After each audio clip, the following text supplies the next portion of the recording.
Hi friends, welcome to Dora kitchen. இன்றைக்கி நம்ம ரொம்பவே யூஸ்ஃபுல்லான டிப் தாங்க பார்க்க போகிறோம். Money savings tips useful for home maker. Don't skip the video, watch until the end.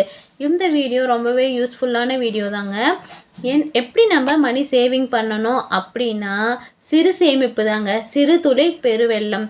சின்ன வயசில் ஸ்கூலுக்கு போகும்போது பொட்டி கடையிலலாம் கட்டச்சீட்டுன்னு ஒன்று போடுவாங்க, ஞாபகம் இருக்குங்களா? ஒரு நாளைக்கு 4 நாள் நம்ம கட்டணும். அது மாதிரி கட்டி ஒரு மாதம் ஃபுல்லாக நம்ம அதை நிறச்சி 125 ரூபா அம்மாட்ட கொண்டு போய் கொடுப்பேன். 120 ரூபா கட்டுவோம். அதுக்கு வந்துட்டு அவங்க நமக்கு எவ்வளோ தருவாங்க? 5 ரூபா சேர்த்து தருவாங்க. அந்த சேவிங்ஸு அவ்வளோ ஒரு சந்தோஷமாகவும் பெருமையாகவும் இருக்குங்க. அம்மாட்ட கொண்டு போய் அந்த பணம் கொடுக்கறதுக்கு. ஹோம் மேக்கருக்கு சொல்லியா கொடுக்கணுங்க? வீட்டில் இருக்க பெண்கள் தான் சிக்கனமாக வேலைக்கு போனாலும் சரி, வீட்டிலையே இருந்தாலும் சரி, பணத்தை எப்படி சேமிக்கணும் அப்படின்னு சொல்லிட்டு நாம் தாங்க சிந்திக்கணும். என்ன பண்ணணும், நம்மக்கிட்ட 1000 ரூபாய் கொடுத்து இந்த அம்மா வீட்டு செலவுக்கு வச்சுக்கோ அப்படின்னு சொன்னாங்கன்னா, நம்ம 800 ரூபாயில் எல்லா வேலையும் முடிச்சுட்டு அந்த 200 ரூபா சிக்கனமாக எடுத்து நாம் அதை ஒரு சேவிங் ஸ்கீமாக போடணுங்க. அதை நம்ம கோல்டில் போடலாம், சில்வரில் போடலாம், இல்லைன்னா நம்ம பேங்க்கில் போடலாம். இது மாதிரி கிடைக்கிற குட்டி குட்டி பணமாக இருந்தாலும் அதை வந்து நாம் சேமிக்க ஆரம்பிக்கணும். அப்படி சேமிக்க ஆரம்பிக்கும் போது நமக்கு ஒரு நாள் அந்த பணம் ரொம்பவே பெரிய உதவியாக இருக்குங்க. இது மாதிரி தாங்க நான் 12th படிச்சுட்டு ஒரு வேலைக்கு போனேங்க. என்னை வந்து எங்கள் வீட்டில் காலேஜ் படிக்க வைக்கலைங்க. ஸோ நான் வேலைக்கு போகும்போது வேலைக்கு போகிற இடத்துல ஒருத்தங்க வந்து என்கிட்ட எல்ஐசி போடுங்கம்மா, உங்களுக்கு ரொம்பவே யூஸ்ஃபுல்லாக இருக்கும், 20 இயர்ஸ் சேவிங் ஸ்கீம் அப்படின்னாங்க. இல்லைங்க, நான் அதெல்லாம் போடலைங்க அப்படின்னு சொன்னேன். அப்போ என்னோடய சேலரி வந்து 1000 ருபீஸ் தாங்க.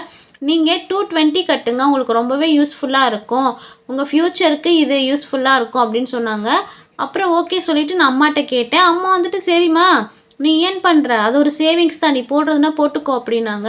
அப்போ வந்துட்டு நான் 220 ரூபா கொடுத்து ஒரு பாலிசி எடுத்தேங்க. மந்த்லி 220 ருபீஸ் நம்ம கட்டணும். அது வந்து எனக்கு 20 இயர்ஸ் கழித்து 2005 ஆரம்பித்தது. 2025 2024ங்க. 2024 வீடு கட்டும்போது பணத்துக்கு ரொம்பவே சிரமமாக இருந்தது, ரொம்ப ட்ராஜடி. அப்படிங்கும்போது அந்த பாலிசியை க்ளோஸ் பண்ணி அந்த பணத்தை வந்து நாம் வீடு கட்டுறதுக்கு யூஸ் பண்ணியிருக்கோம். சிறு துளி பெருவெள்ளம் எப்படி உதவுதுன்னு பார்த்தீங்களா? அதனால தான் சொல்கிறேன், ஒரு சின்ன தொகையாக இருந்தாலும் எடுத்து வைங்க. 5 10ன்னு சொல்லி சில்லறை காசுகளாக இருந்தாலும் அதை வந்து உண்டியலில் போடுங்க. வீட்டில் சின்ன குழந்தைகள் இருந்தால் அவங்க கையில் கொடுத்து போட சொல்லுங்கள். சேவிங்ஸை என்கரேஜ் பண்ணுங்கள். குழந்தைங்களுக்கும் சேமிப்பு பழக்கத்தை கொண்டு வாங்க. ஒரு நாளைக்கு 50 ரூபாயாச்சும் நீங்கள் கண்டிப்பாக சேமிங்க. ரொம்பவே நல்ல பழக்கங்க இது. எனக்கு தெரிஞ்சதை நான் உங்ககிட்ட ஷேர் பண்ணிக்கிட்டேன். இந்த வீடியோ உங்களுக்கு பிடிச்சிருந்தா நம்ம சேனலை மறக்காமல் சப்ஸ்கிரைப் பண்ணிக்கோங்க, லைக் பண்ணுங்கள், தொடர்ந்து வாட்ச் பண்ணுங்கள். மற்றும் ஒரு யூஸ்ஃபுல்லான வீடியோவில் சந்திக்கலாங்க. தேங்க்யூ ஃபார் வாட்சிங். இந்த வீடியோ உங்களுக்கு பிடிச்சிருந்தா இந்த வீடியோவுக்கு ஒரு ஹைப்பும் கொடுத்துருங்க. தேங்க்யூ.